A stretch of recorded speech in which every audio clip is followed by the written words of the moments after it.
Hey y'all, welcome back to Girl Meets Screen. My name's Norma, your host or whatever, and I thought we'd have a little fun today. I don't know if anyone has done this before, but I hope I start a trend and go viral.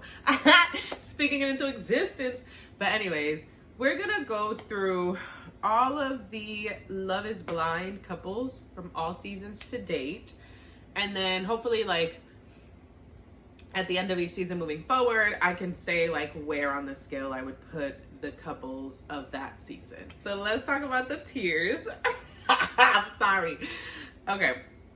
We have Lauren and Cameron, top tier, of course. It's Lauren and Cameron. They're beautiful, they're wonderful. We don't need more than that, right? Every couple is compared to them. Every time we talk about the ideal of Love is Blind, we're talking about them. So that tier, clear cut. Next is y'all cute or whatever, and I just realized these two are way too similar in color, but whatever. Y'all cute or whatever. So that's you're not quite Lauren and Cameron, but you're doing the thing, right? You're together, you're doing your thing. Do you, boo? It's gonna be our neutral.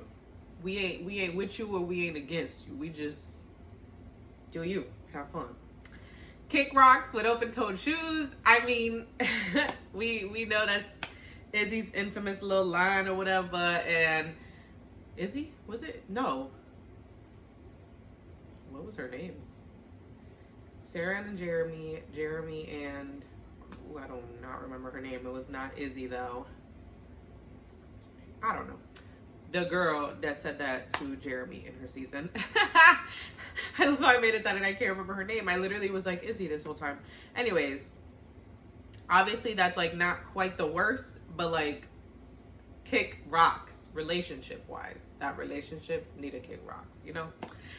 And last here is Tyler and Ashley. I know I'm an asshole. Listen, I tried to name it. I was gonna name it You're Gonna Need an EpiPen, right? Jessica, we all know the line. But it just felt ingenuous, right? Because I felt like Tyler and Ashley belonged in a Tyler and Ashley tier. That was red, absolutely not, right? Completely opposite of Lauren and Cameron. And yes, I get it. Show people grace and you don't know what these people go through. We don't know their real lives, but we will talk about them when we get to them. And hopefully that helps you understand more why they needed their own tier. They'll probably be the only ones in that tier, honestly. But Lauren and Cameron are going up to Lauren and Cameron. We need to say more? No. They are the it couple. They are the Love is Blind couple, okay?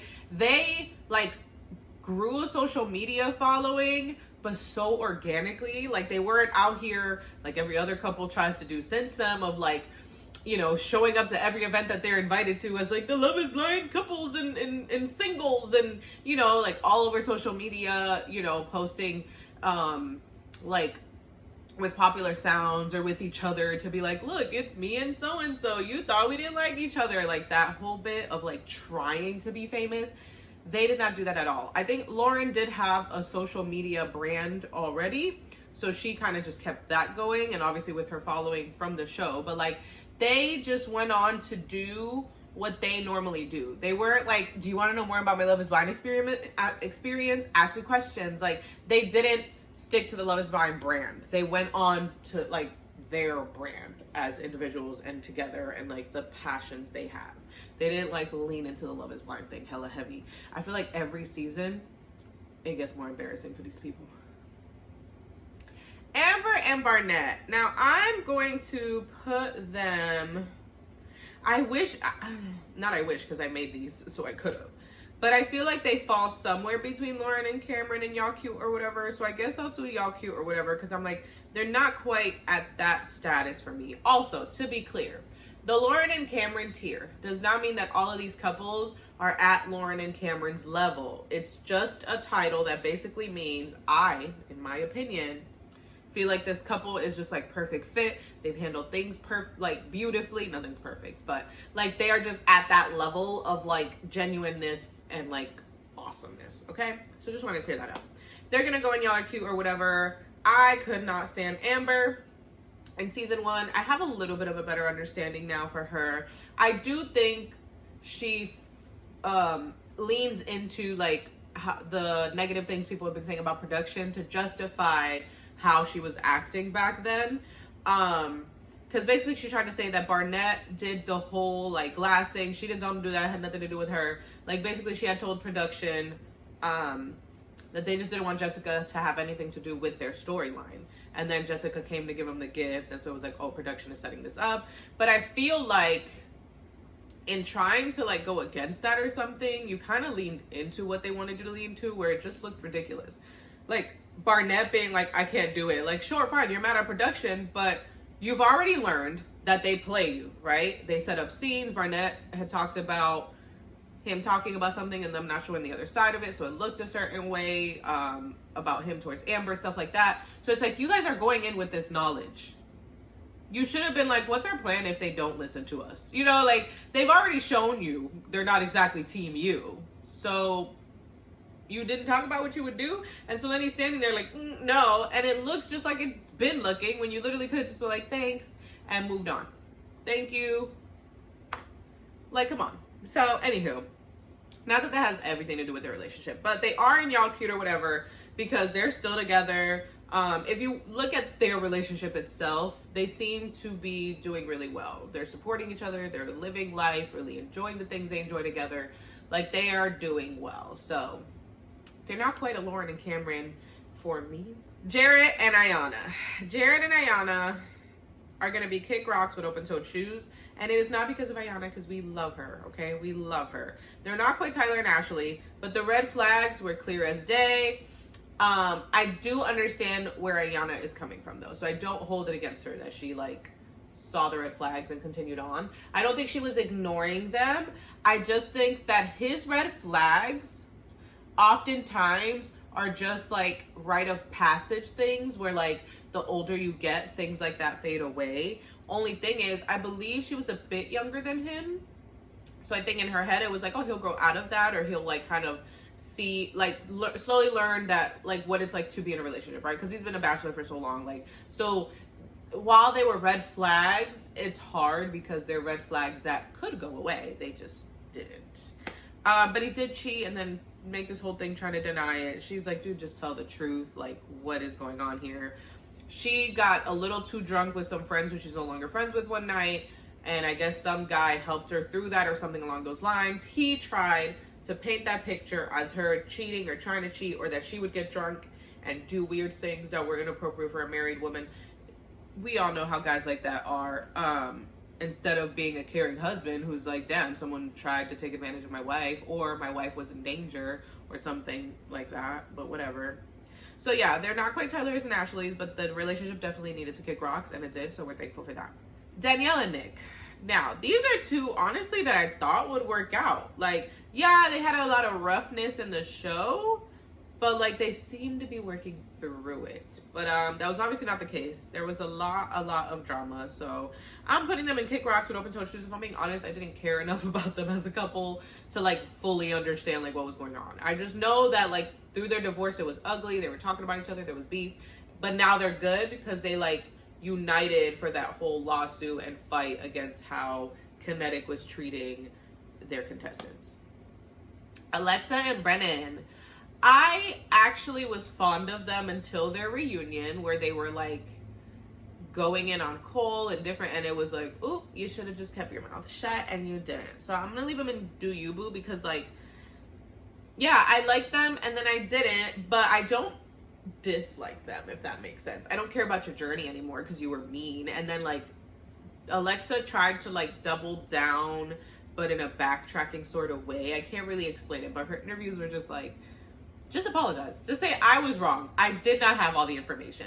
Because we saw the video of like, it wasn't the way Zeneb was portraying it. And no one's saying, I don't think Zeneb did it on purpose. I think what we are struggling with specific things, we hear people say related to those things in that way. I think her insecurities made her feel that that's how he was being. But then Alexa doubled down even after we see the video to be like, there were a lot of other things. It's like, girl, just stop. Just say I'm wrong. So yeah, they're in Do You Boo because they're neutral. I don't dislike them. I don't like them, but they lost me. They lost me. Colleen and Matt, they're also gonna go in Do You Boo because like, boo, I know nothing about them. I've seen, I think update or two of them trying to kind of be like, we're good, he's not holding me hostage, like we're happy. And you know, they were the couple that like didn't live together for a while and now they are. And I had some thoughts. However, you know, if their journey worked out that kept them together, that's all you want, right? At the end of the day, I'm giving my opinions on all these couples. I don't want any broken up marriages. I don't want any people struggling and hating each other or struggling and sad that their relationships are not good. So that's not what I'm getting at. So seeing that like they make it work and they worked it out and they seem happy is a win for me. However, I don't care enough about their journey for them to be anywhere other than neutral. Kwame and Chelsea, or Alex, was it? Alex? Y'all cute or whatever. They're not quite Laura and Cameron for me, but I do like them as a couple. We all had our thoughts during the show. We were seeing what was going on, but I think there was a lot more to it. Obviously, they can't show everything about your story, so they pick and condense it into a narrative they want. So it was clear that there was a lot more to them, because obviously you'd be confused as to him saying yes when he just seemed so contentious with her the whole season. So like there was just that feeling of there was more. They seem really happy. I'm not gonna lie, I feel for Chelsea. She's getting a lot of hate because she was a part of casting this season. And I think people hold on to it just because it's fun and it gets attention and it gets viewers to say like, oh, Chelsea done messed up.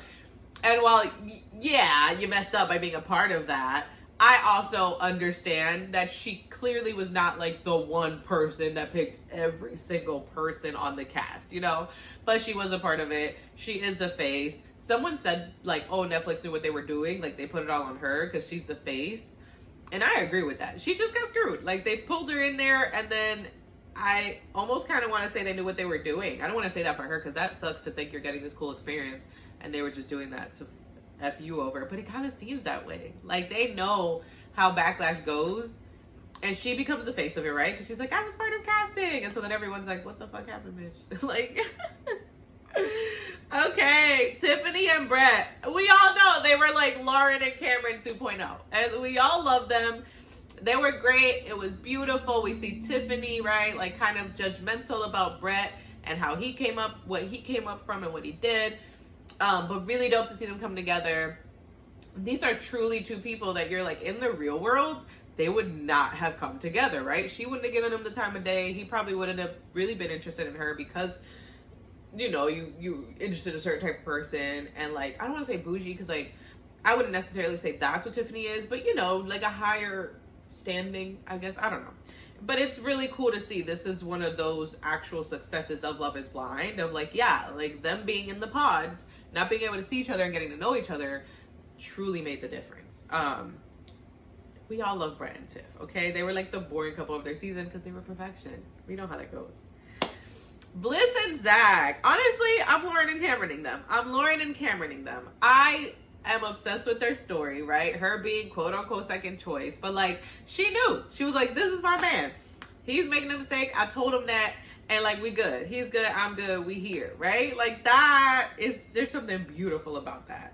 Her family coming around to be like, yeah, like he's dope. They're having a baby. They're like so just in their own little bubble, their own selves. They're very unique people. That's all I'm gonna say. They're very unique people. And it's crazy that they met each other because they're the same type of uniqueness. And they just make so much sense. So I truly love them. I do. I can't deny that. Milton and Lydia. Y'all want to kill me for this one? I don't even want to do it, but I got to be true to myself. They are a Lauren and Cameron for me. I have loved them from the very beginning.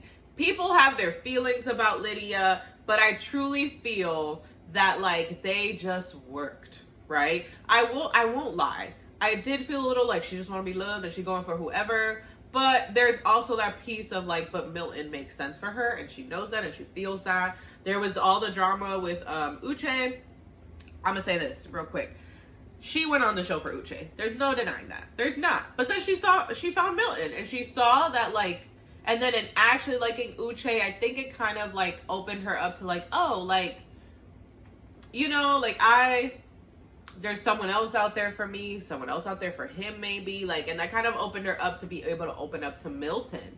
And then I think she was very misunderstood in the situation with her and Aaliyah, of like Aaliyah being like, I told her I didn't want to know, and she just kept going and kept going. And sometimes Hispanics do kind of like boundaries. That's just the reality of the culture. Am I saying it's okay? No.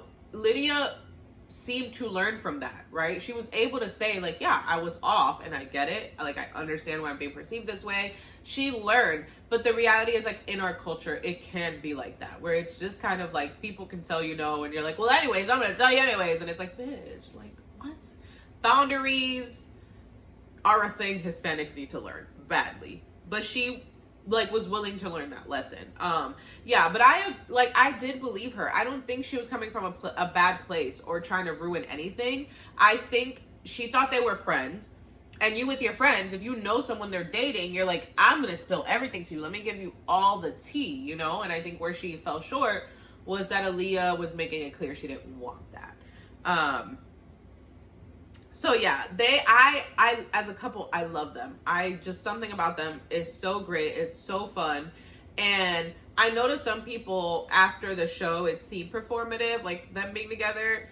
But yeah, I see the genuineness. And also, like, not that we know them, but like Milton doesn't really come off as the type of guy who would like continue something as a ruse for so long. You know, like clearly the man is happy. But anywho, continuing on, Amy and Johnny, another Lauren. I got a lot of Lauren and Cameron's. Maybe I did need to make like a middle tier, but I love them.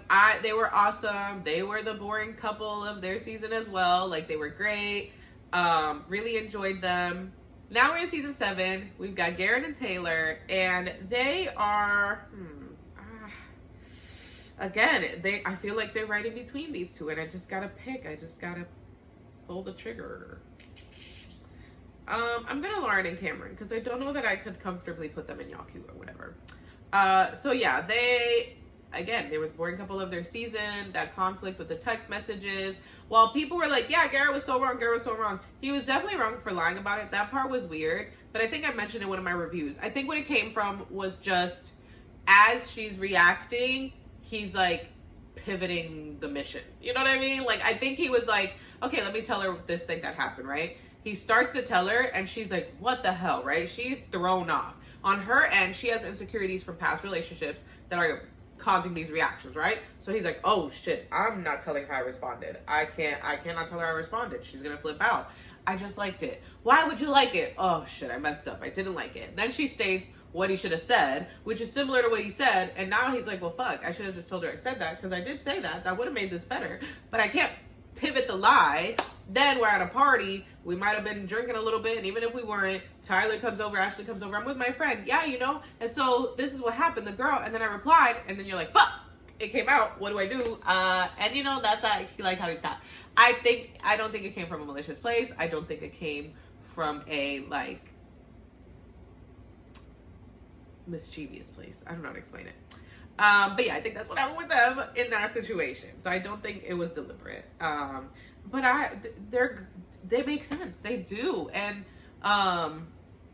the whole DC situation, because I know that people were feeling some type of way about the fact that, not DC, sorry, San Diego, that they didn't move like Taylor wanted and Garrett said he would. I think they did move and he just wasn't happy there.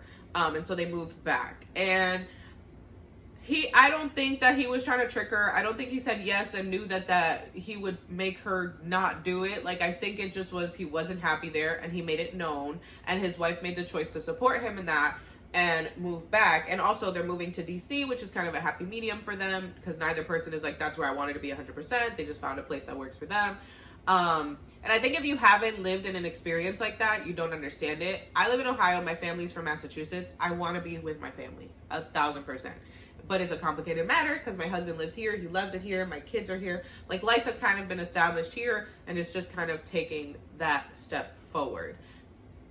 For Garrett, fortunately, his partner was open and comfortable and willing to be somewhere else. DC works for them. She's lived there. She's got people there. So she wouldn't be in a completely new place.